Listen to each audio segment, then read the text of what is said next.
Bienvenidos a Investigando la Investigación, un podcast sobre el mundo investigador dentro y fuera de la academia, el proceso de publicación, el de búsqueda y aplicación a convocatorias y de transferencia tecnológica, entre otros. Además, entrevistaremos a sus creadores, quienes nos contarán cómo la llevan a cabo, viven y sienten.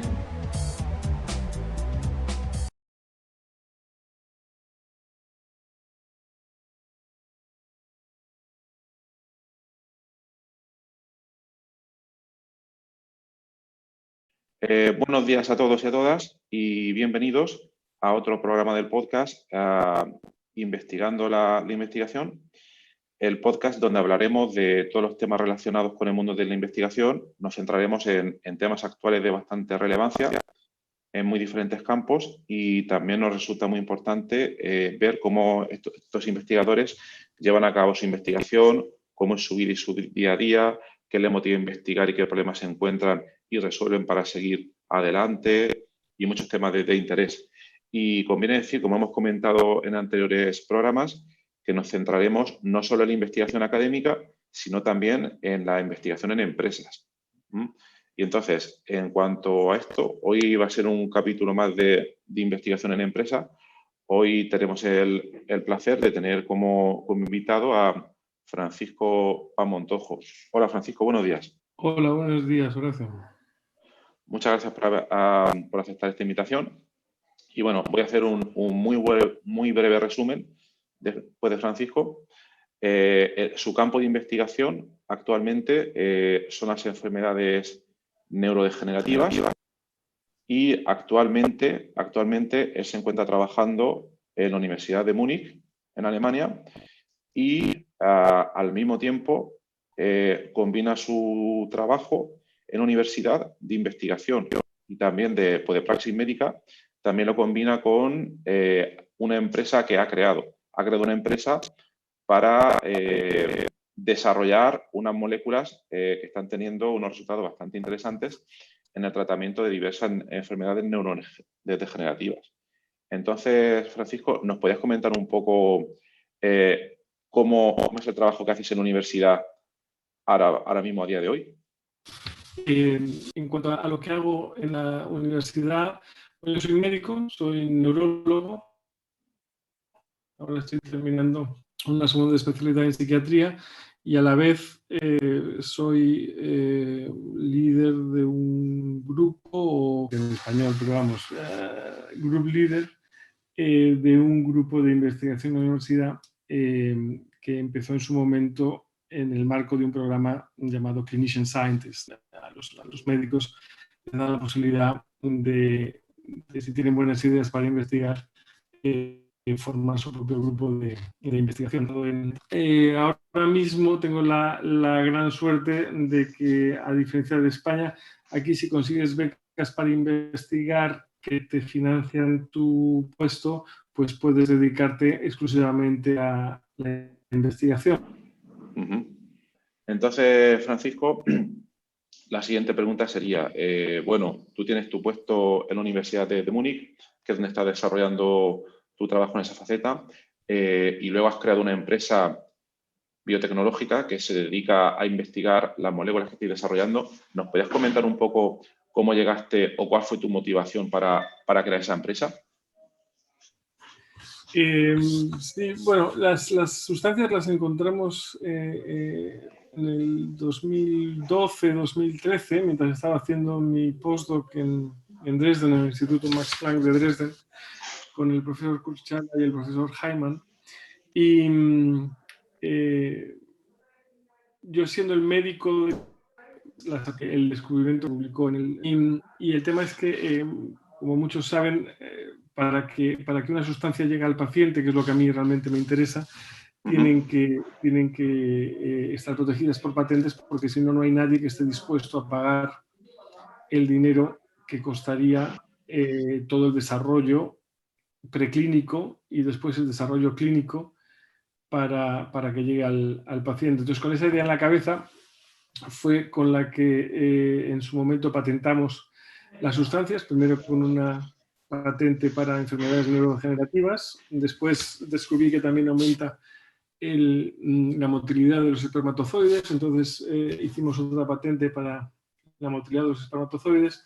Después vi yo ya aquí en Múnich que protegía contra los infartos cerebrales, y entonces hicimos otra patente para la aplicación de las sustancias en infartos cerebrales, y todo con la idea de conseguir los inversores, proteger la idea para que los inversores, al meter su dinero, estuvieran más o menos seguros de que en un futuro iban a poder pues un poco recuperar la inversión y tener sus ganancias de la inversión que habían realizado. Y es un poco lo que pasa muchas veces, ¿no? Y esa es la idea por la que después decidimos hacer fundar una compañía como un vehículo para que los inversores pongan su dinero ahí y poder financiar pues lo que nos falta ahora, que sería pues un poco el estudio de toxicidad y los estudios clínicos en pacientes, aunque he de decir que en el caso de la ELA, de la esclerosis lateral amiotrófica, pues sí que tenemos ya un par de datos de pacientes, ¿no? Muy interesante. Y otra pregunta, ¿cómo es posible, cómo te resulta factible poder llevar tu trabajo en la universidad, ¿no?, con al mismo tiempo el trabajo en la empresa? Porque el día tiene 24 horas, ¿no?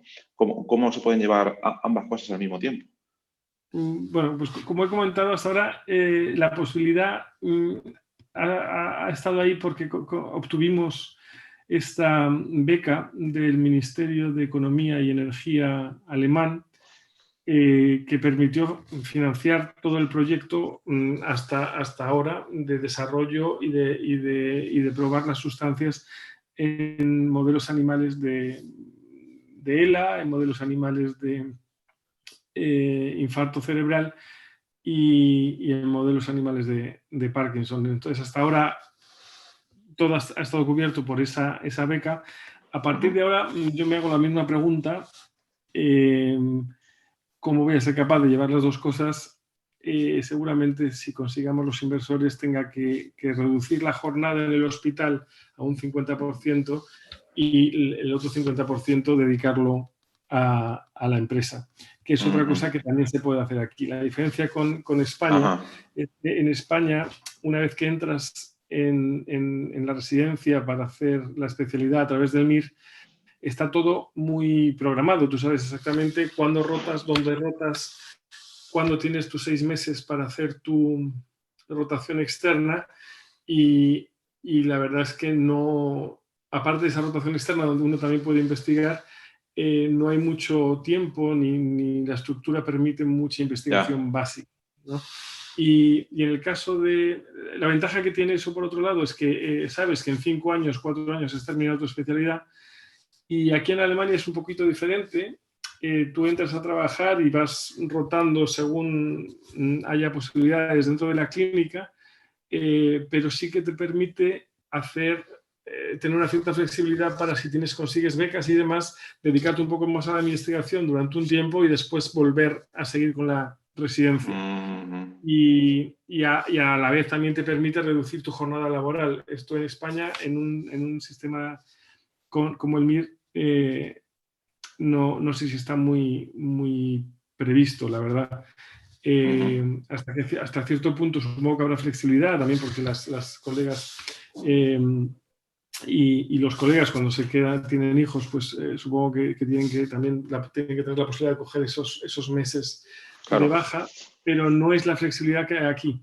A cambio, lo que pasa aquí es que puedes tirarte, como me pasó a mí con neurología, que tardé bastantes años en terminar, porque entre que hice mucha investigación y que después tienes que ir rotando según haya posibilidades, pues eso alarga mucho el tiempo de especialidad, ¿no? Todo tiene sus pros y sus contras, y en Alemania a mí me viene mejor porque me gusta mucho la investigación, y entonces esa flexibilidad que me da Alemania me ha venido muy bien. Claro, genial. La verdad que suena bastante ventajoso. Y luego, cuando tú estás al frente de la empresa, tú al frente de la empresa serías lo que se dice el CEO actual. Imagino que eres la persona que se dedica a buscar financiación, a establecer contactos y a conseguir que la empresa salga adelante. ¿Eres tú el que se dedica principalmente o repartís esos roles con otros miembros del equipo? Bueno, hasta ahora me he dedicado yo a hacer eso de forma, bueno, como te digo, con esta beca del ministerio he podido hacer eso más. Hace unos meses encontramos a una persona con la que, bueno, negociamos que se incorporara a la empresa y tomara el rol del CEO, es Bernd Zimmermann. Y es el que a partir de ahora se dedicará un poquito más a ese aspecto de conseguir financiación y de los procesos de dirección de empresa y de los procesos que una empresa lleva implicados, ¿no? Él tiene mucha experiencia porque previamente estuvo como CFO de Biogen durante muchos años y de Gilead también, y anteriormente de Essex Pharma, o sea que tiene mucha experiencia con empresas farmacéuticas, y ha sido un poco la última incorporación al proyecto de startup que ahora ya se ha transformado en una empresa, y de hecho es ahora el que es el CEO de la empresa, y yo me he relegado un poco más a lo que sería el Chief Scientific Officer, que se dedica más a la parte de investigación, y el Chief Medical Officer, que es el que se dedica un poquito más a la parte de desarrollo clínico y de interacción con las entidades reguladoras, como sería la Agencia Europea de Medicamento o la Agencia de Medicamento, ¿no? Sí, porque digamos a ti esa parte te gusta o te llena más, la parte más investigadora que la parte más de gestión y de búsqueda de financiación. ¿O cómo sería? Sí, eso por un lado, y por otro lado siempre es bueno tener a alguien que tenga experiencia con temas de empresa. No es que a mí no me gusten, me parecen muy interesantes, pero obviamente como médico e investigador carezco un poco de la experiencia, una vez que la empresa se ha fundado, de llevar esos temas. Tendría que hacer un máster de estos de Business and Administration para poder Claro. poder hacer las cosas bien, y prefiero haber incorporado a alguien también porque de cara a los inversores también les da mucha confianza que alguien que ya tiene experiencia en la industria farmacéutica vaya a estar llevando también ciertas cosas en la empresa, ¿no? Claro. Y luego, respecto a la parte investigadora, ahora supongo que puedes comparar, claro, la investigación que realizas en la empresa con la que realizabas en la universidad. ¿Cuáles son las principales ventajas y desventajas que ves en la investigación en esos dos mundos? Bueno, la investigación de empresa es una investigación que está muy dirigida a obtener ciertos resultados que son necesarios para poder desarrollar el producto y llegar a humanos. Te voy a poner un ejemplo, ¿no? Cuando tú haces investigación básica en la universidad, pues pones por ejemplo, con animales, pones tus grupos, unos lo tratas con una sustancia, otros con la otra, y como ya habías hecho previamente in vitro o sea, diluciones de la sustancia, sabes más o menos cuál es la concentración que debería funcionar, y esa es un poco la que utilizas, ¿no? Y con eso te quedas contento si ves una diferencia y además es significativa, y la puedes publicar. En el caso de la empresa, sería más o menos parecido, pero el diseño cambia un poco. ¿Por qué? Porque en la empresa no solo comparas con un vehículo, sino que además comparas con lo que sería el tratamiento estándar actual para comparar qué diferencia, cuán mejor es tu tratamiento respecto a lo que existe actualmente en el mercado o está incluso en desarrollo, y aparte haces una curva otra vez en vivo, en el animal, para ver si hay diferencias respecto a in vitro, tener tu curva de eficacia y ver si hay toxicidad. Y porque esos son los datos que después te van a pedir más adelante, en el momento de que tú llegues a la Agencia Europea del Medicamento, o en nuestro caso a la alemana, te van a pedir justo esos datos. ¿Ha hecho usted una curva de concentraciones? Claro. ¿Cuál es el punto de toxicidad? ¿Cuán mejor es su sustancia respecto a la que está en el mercado? ¿O cuál es el potencial de que sea mejor?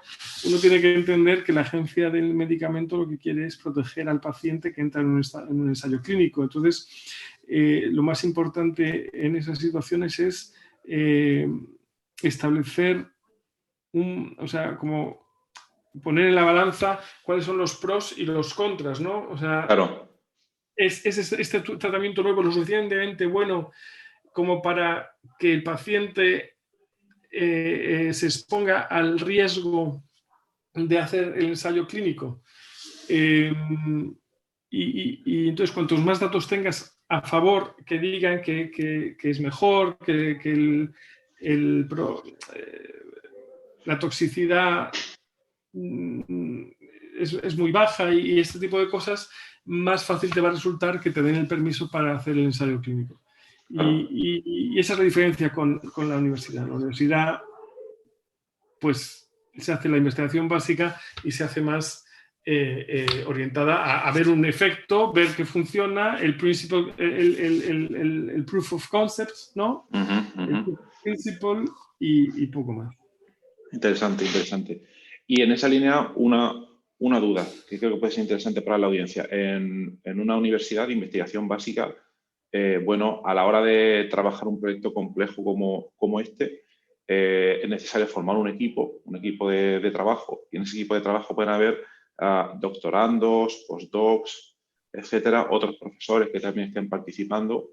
Pero a la hora de montar un equipo de personas que vayan a trabajar en una empresa, imagino que será un poco diferente, ¿no? Porque, es decir, por ejemplo, un postdoc que vaya a terminar trabajando en una universidad, en un proyecto, buscará que vayan a salir muchas publicaciones, que la investigación sea interesante, por cierto, pero luego ese mismo postdoc o ese tipo de postdoc, si va a una empresa, como puede ser esta u otra, ¿qué es lo que pensáis que va a buscar? Porque a lo mejor ahí no puede estar, si quieres seguir una trayectoria académica a largo plazo, no sé si se va a presentar el caso de que diga, bueno, yo quiero trabajar aquí, me interesa, pero quiero sacar también publicaciones, o a lo mejor es que ya el postdoc que trabaja ahí tiene una tendencia más industrial y ya no quiere volver a la academia.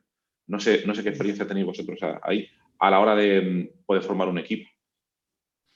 Yo creo que la única diferencia que hasta el momento he notado, y es verdad que somos una empresa muy pequeñita y que ahora mismo estamos en una fase muy, muy inicial con mucho I+D y generando datos para poder avanzar después en las otras fases de desarrollo. Para nosotros ahora mismo la diferencia fundamental es que solo tienes que esperar un poco. O sea, tú como postdoc trabajas, haces más o menos el mismo trabajo teniendo en cuenta un poco estas diferencias de las que he comentado respecto a la investigación básica, de que hay otro tipo de datos adicionales que quieres generar para poder después presentarlo ante ciertos organismos. Pero después lo que hay que tener es un poquito de paciencia, porque la única diferencia es que lo que vas generando se tiene que comprobar si tiene algún tipo de interés desde el punto de vista de la propiedad intelectual y si es algo que tú quieras que la gente conozca antes de tiempo, ¿no? Pues en nuestro caso concreto, nosotros tenemos un mecanismo de acción de las sustancias, no lo hemos publicado, estamos realizando estudios de screening para ver ¿no? para buscar otras indicaciones médicas, otras formulaciones, otras sustancias que puedan ser compatibles con este mecanismo de acción, pero no nos interesa publicar el mecanismo de acción hasta que no hemos completado ese proceso del cual puede salir nueva propiedad intelectual, ¿no? Y Y entonces el postdoc y los colaboradores muchas veces tienen que tener ese poquito de paciencia para esperar a que se hayan, bueno, pues que se hayan mandado las cosas pertinentes, que se haya hecho lo que se tiene que hacer antes de poder publicar. Pero las publicaciones vienen, o sea, las publicaciones llegan, tardan un pelín más, pero también llegan. Con lo cual, la pregunta que tú me hacías de si un postdoc que está orientado, o sea, que si puede después hacer carrera académica, la respuesta es sí, podría hacer carrera académica, se puede publicar también muy bien. Muchas veces no es tanto si quieres, sino después de pasar por la industria donde las condiciones de salario, de horas trabajadas y horas que se te reconocen como horas extra y de seguridad, cuando las comparan con la situación en la universidad, en la academia, pues muchas veces dicen, hombre, pues para estar ganando un 30% menos, tener un contrato que me renuevan cada año o cada 2 años y no tener ningún tipo de seguridad, pues prefiero quedarme en la industria y seguir publicando aquí y tal, aunque después no llegue a ser profesor o no llegue a ser catedrático. Yo creo que es un poquito más lo que pasa. Yo tengo muchos amigos que han hecho postdocs y tal y se dan cuenta de que la parte de la industria tiene esa parte buena, ¿no? Que te reconoces si tienes que quedarte un fin de semana trabajando, te reconoces esas horas extra y después te tienes que tomar días libres y entonces pues es un poquito diferente, ¿no? Yo creo que... Y además las nuevas generaciones creo que también se dan cuenta de que muchas de las cosas que a las antiguas generaciones y un poquito también a la nuestra nos parecía que era importante, como el reconocimiento, el prestigio y tal, creo que a veces dicen, bueno, mira, prefiero tener una vida buena con mi tiempo libre, poder disfrutar de mi familia, de mis aficiones y demás, a tirarme horas y horas solo porque después me llamen o sea profesor o sea alguien muy importante, ¿no? O sea, creo que ha cambiado un poco y yo lo noto mucho en las nuevas generaciones que vienen, que cada vez hay más que ya incluso hacen el doctorado pensando en después ir directamente a la industria o incluso hacer la industria, o sea, el doctorado en la industria. Sí. Sí, yo también estoy viendo también ese cambio y me parece un salto cualitativo y cuantitativo quizás bastante interesante y que se debe dar. Y bueno, y luego, en cuanto a tu vida como investigador, ¿qué es lo que más te apasiona del trabajo de investigador que haces en la empresa?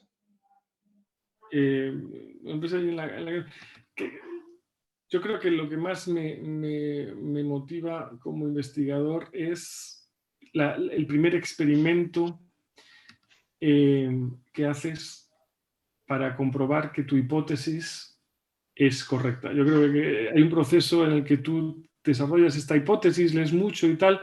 Después, una vez que tienes tu hipótesis, tienes que también pensar mucho cuál es el experimento que tengo que hacer para demostrarla, cuáles son los controles que tengo que hacer. Y organizas todo eso, te tomas todo ese tiempo para organizarlo bien y haces ese primer experimento, ¿no? Y después de hacer el experimento, que bueno, eso cambia un poco con la edad y ¿no? Cuando ya es un líder de grupo, ya no lo haces tú, pero bueno, has estado en el proceso previo y lo que estás es molestando todo el rato a la doctorando o al postdoc, oye, ¿qué ha salido? ¿Qué lo has hecho? Porque estás con la emoción, ¿no? De hacer el experimento por primera vez y ver si funciona o no funciona. O no funciona. Y que normalmente a la primera no funciona, entonces tienes que repensar por qué no ha funcionado y leer un poquito más y decir, pues el llamado troubleshooting, ¿no? Que se tiene que hacer mucho en investigación, que es también bastante estimulante. Y bueno, y la emoción de la primera vez que funciona, que dices, wow, funcionó. Después ya pierdo un poco la emoción porque solo hay que repetir para conseguir Claro. el N, ¿no? El N adecuado para la estadística y tal, y eso ya es Eso bastante es. más aburrido. Pero yo creo que esa primera parte es la más interesante para mí. Después, obviamente, como médico, cuando yo hago un wow, ha funcionado, es siempre relacionado con wow, ha protegido contra la degeneración neuronal, la muerte neuronal en este módulo de Parkinson, y va a funcionar, tiene que funcionar en los pacientes, o infarto cerebral o ELA. Vamos, en los tres Claro. casos son wows muy grandes porque me dan la ilusión y las ganas de seguir y me motivan para seguir luchando, para conseguir la financiación y que en Claro. algún día esto llegue a los pacientes, ¿no? Claro, sí, tiene que ser impresionante y además en este tipo de investigación, como tú dices, que ves que luego puede llegar a los pacientes e incluso luego algún día terminar en una cosa que puedes comprar en una farmacia para impactar en la vida de esos pacientes. La verdad es que es impresionante bastante. Sí, sí. Sí. Y luego en el día a día después de la investigación, siempre hay momentos, que creo que lo has comentado, donde las cosas se estancan. Las cosas o la hipótesis falla o el experimento, el setup no funciona bien o siempre hay los problemas y problemas y problemas. ¿Cómo lo sueles afrontar tú? Yo me voy a casa. Ah. Yo el día que el experimento, yo lo hacía ya durante el doctorado, pero el día que el Sí, experimento no funcionaba, me iba a casa. Me iba a casa, iba a hacer deporte, comía bien y, claro. y pensaba en otra cosa. Y muchas veces el no pensar más sobre ese tema ese día te ayuda. Y ya solo, poco a poco, pues al día siguiente y tal, todavía estabas un poco cabreado con las neuronas que no había funcionado y tal, pero poco a poco, obviamente, te venía ese gusanillo de, pero ¿por qué no? ¿Por qué no? Y entonces ya me ponía a pensar al día siguiente, ¿por qué no? Leía un poquito más. Creo que en ese aspecto no se da la suficiente importancia a todo el proceso de preparar un experimento, de leer la literatura que existe sobre lo que uno quiere hacer y sobre los experimentos que uno quiere plantear. Eh, yo siempre en el doctorado era de leer mucho, estaba mucho tiempo en casa, de hecho, no estaba en el laboratorio tanto, porque en casa podía obviamente leer qué había pasado con esto, cómo funcionaba esto, entender cómo funcionan las cosas, entender por qué uno le echa esta sustancia al medio o esta otra para conseguir este efecto, y eso te ayuda mucho después cuando salen las cosas mal. Pues puedes un poco adivinar qué es lo que ha pasado, ¿no? Pues, por ejemplo, cuando Ya. uno al principio está haciendo cultivos celulares con neuronas que tienen que digerir el tejido con unas enzimas que cortan lo que sería el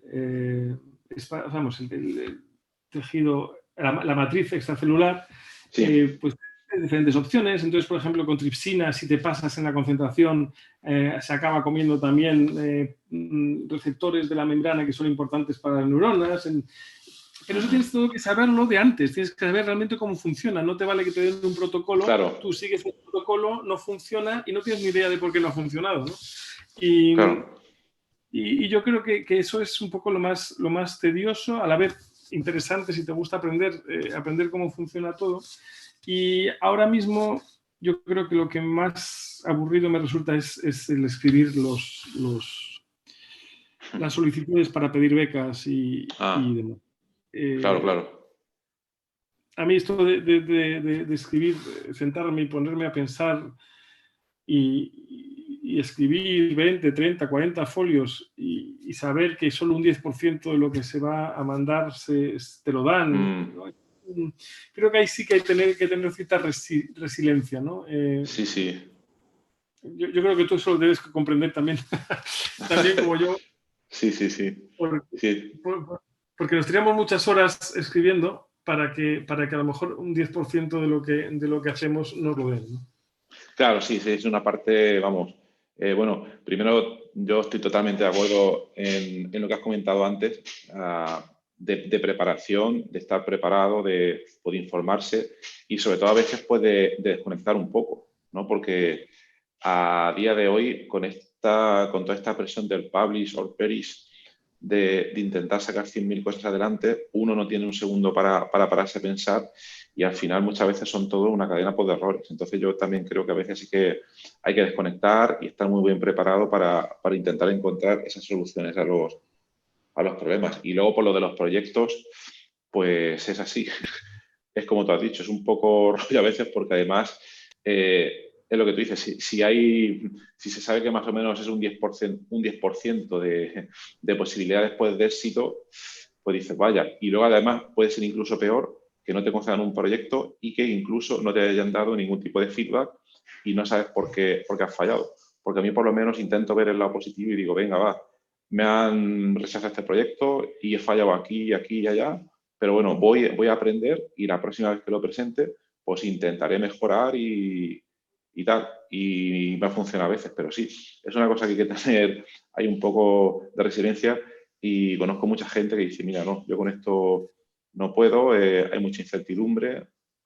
Bueno, una parte durilla de este mundo, sí. Sí, yo entiendo, ¿no? Si uno mira históricamente qué es lo que pasó para que ahora tengamos esta necesidad apremiante de publicar constantemente, se da cuenta de que esto viene de que antiguamente los profesores que conseguían su puesto, aquello ya era para siempre y no había ningún tipo de control sobre la calidad o la cantidad de publicación científica que los profesores, que una vez que estaban sentados en su silla, generaban. Pero claro, de una situación tan cómoda como la que se tenía entonces a una situación como la que estamos ahora, creo que hay un punto medio. Yo creo que esta necesidad de publicar todo el rato nos impide hacer proyectos que realmente puedan ser romper un poco con los esquemas, ¿no? Que nos realmente sean proyectos que sean un breakthrough, ¿no? Sí. Yo, en mi caso concreto, cuando vine aquí a Alemania, o sea, Alemania no, perdón, cuando vine aquí a Múnich en el 2014 con este puesto del Clinician Scientist que te decía y demás, tardé mucho en publicar mis cosas. De hecho, todavía estoy intentando publicar alguna de ellas. Estoy empezando a publicar ahora, después de 6 años, porque me negué a meterme prisa. Yo lo vi en compañeros que publicaban constantemente, cosas un poquito más pequeñas, pero yo no quería porque quería entender bien lo que estaba publicando, quería entender bien los mecanismos de las cosas y tenía la ventaja también de que, claro, como médico, pues siempre tienes un trabajo en el hospital que está ahí para volver a él si no consigues nada, ¿no?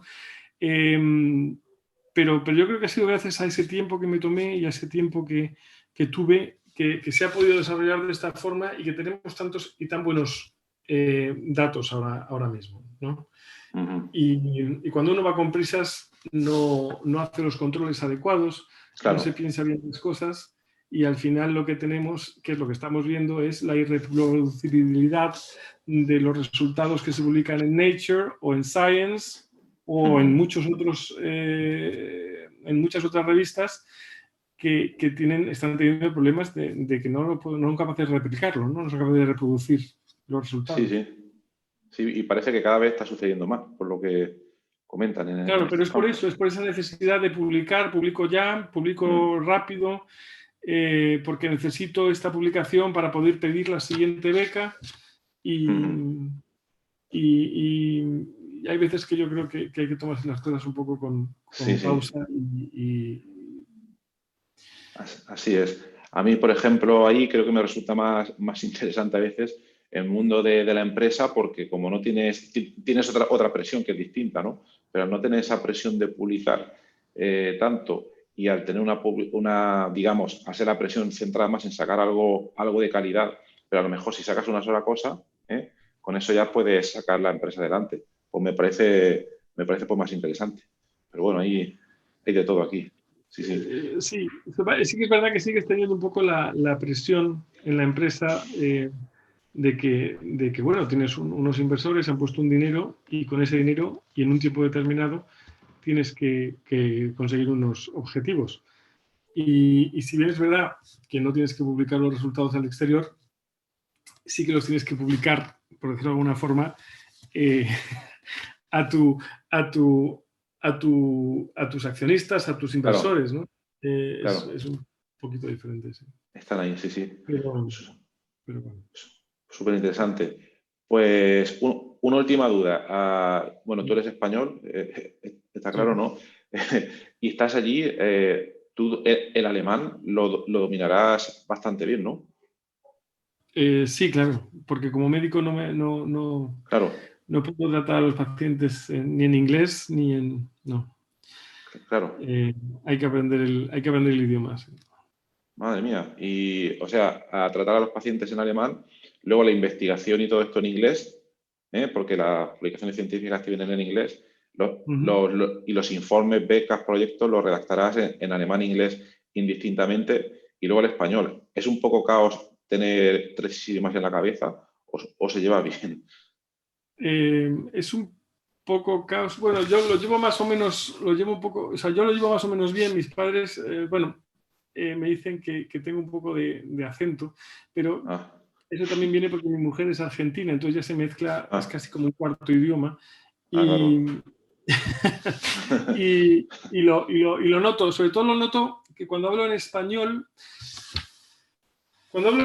sobre temas no científicos, tengo las palabras. Cuando hablo en español sobre temas científicos, me cuesta mucho traducir la palabra del inglés al Ya. español, Ujú. porque estás todo el día con la palabra en inglés y no tienes Claro, la experiencia diaria de utilizar la palabra en español, ¿no? Y claro. cuando hablo de temas médicos, me cuesta mucho pasar del alemán al inglés. Del alemán al español no tanto, porque Uf, obviamente di la carrera la hice en español y ujú. sé los conceptos, pero me cuesta pasar, por ejemplo, cuando tengo en un congreso internacional, tengo que explicar las cosas en inglés, a veces me cuesta un Madre poco mía. acordarme de cómo era la palabra Sí, sí. en inglés. No debe ser Pero bueno, fácil. no, pero es lo que es lo que toca, ¿no? Yo hay una anécdota muy buena cuando llegué aquí, porque el alemán es complicado, obviamente, y estaba haciendo yo mi residencia en neurología y llegó un paciente por la noche, tenía guardia, cuando llegué estuve primero unos años en Dresde antes de venir a Múnich, ¿no? Y vino el paciente y se puso a hablar y tal. Y el paciente era de una región de Sajonia Ujú. que tienen un acento muy marcado del Erzgebirge, ¿no? Sí. Y la verdad es que es un acento tan marcado que al principio, hasta que no te acostumbras, no lo entiendes. Y cuando se pone a hablar el tío, yo me giré, miro a la enfermera y le digo, ¿está hablando normal o le ha dado un infarto cerebral? Y entonces la enfermera se me enfadó mucho, claro, porque me miró como, no, esto es el acento de esa zona y tal. Y digo, sí, bueno, a mí me daba la sensación de que el pobre tenía Claro, claro.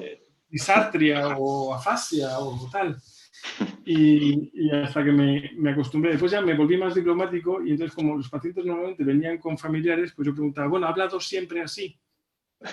Y entonces ya no había, ya no había el problema de Madre decir mía. algo inapropiado. Pero bueno, para que te hagas una idea de lo complicado que es, porque me pasó en Sajonia y cuando vine a Baviera, que tienen otro acento diferente, Claro. también un paciente de los Alpes, de la región de Allgäu, y más o menos similar. Pero bueno, estaba con la mujer y entonces le pregunté a la mujer si siempre había hablado así. Me dijo que sí, y entonces ya pude descartar que hubiera problemas del habla, ¿no? Bueno, pero está bien, por lo menos preguntarlo, por si acaso, que Sí, sí, nunca se claro, sabe. claro, no. Como médico tengo que, aunque quede yo mal, admitiendo que no entendía todavía el acento bávaro, ahora ya sí, pues antes el paciente, ¿no? Muy bien, muy bien. Pues genial. Pues ahora ya terminamos el episodio y siempre tenemos una pregunta del invitado anterior, que estuvo en el capítulo anterior, que fue Sergi Girona, del Centro de Supercomputación de Barcelona, y dejó una pregunta para el próximo invitado que eres tú. Y la pregunta era, ¿cómo podemos mejorar el impacto en la sociedad del trabajo que realizan los científicos? Sería una pregunta fácil, fue la que dejó él.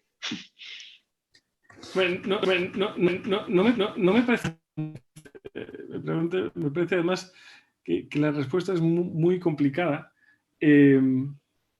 porque hay muchos factores que impiden o que están en el medio de que lo que hacemos en el laboratorio acabe beneficiando a la sociedad, ¿no? Lo hemos comentado con el tema de la financiación, lo hemos comentado con el tema de la traslación, de conseguir hacer todos esos experimentos extra que tienes que hacer para que te consigan aprobar que llegues a algún lado.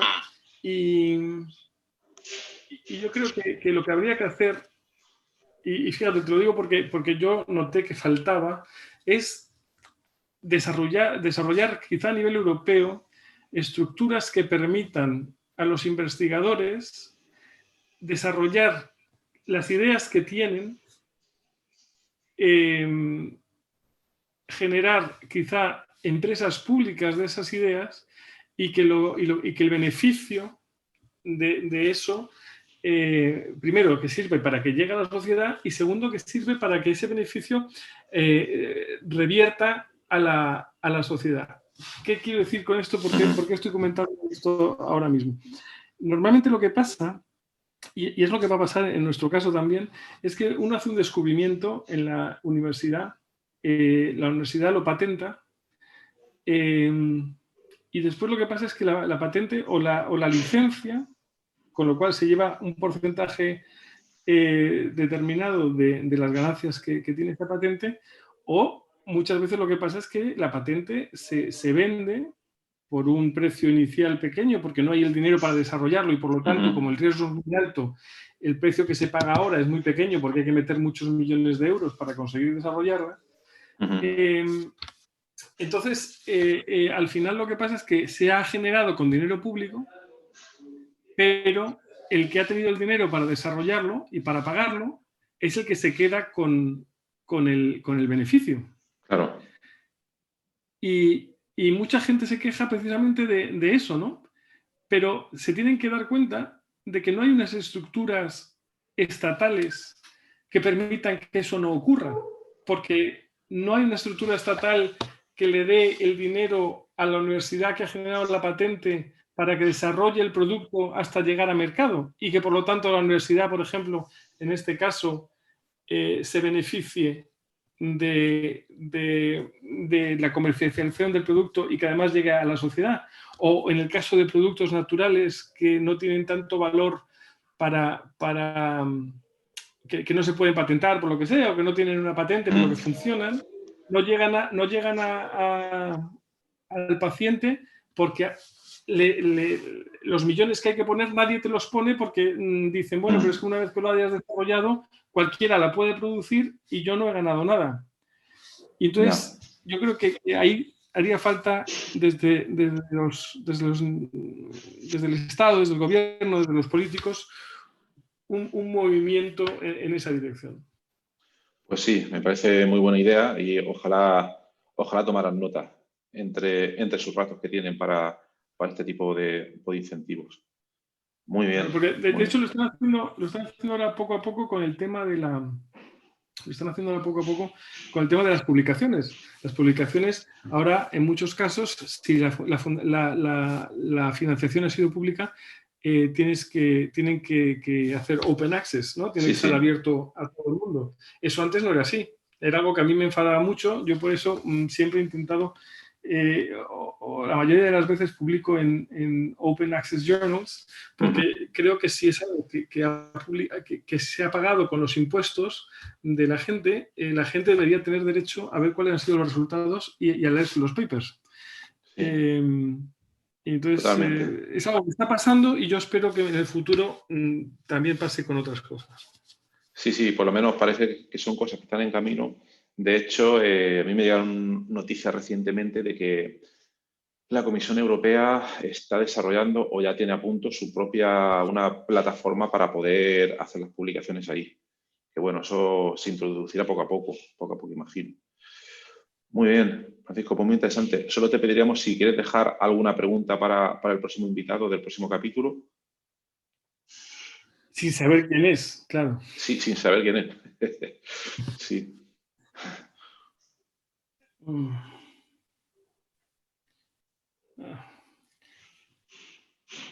Y tiene que ver con la investigación empresa Bueno, y academia.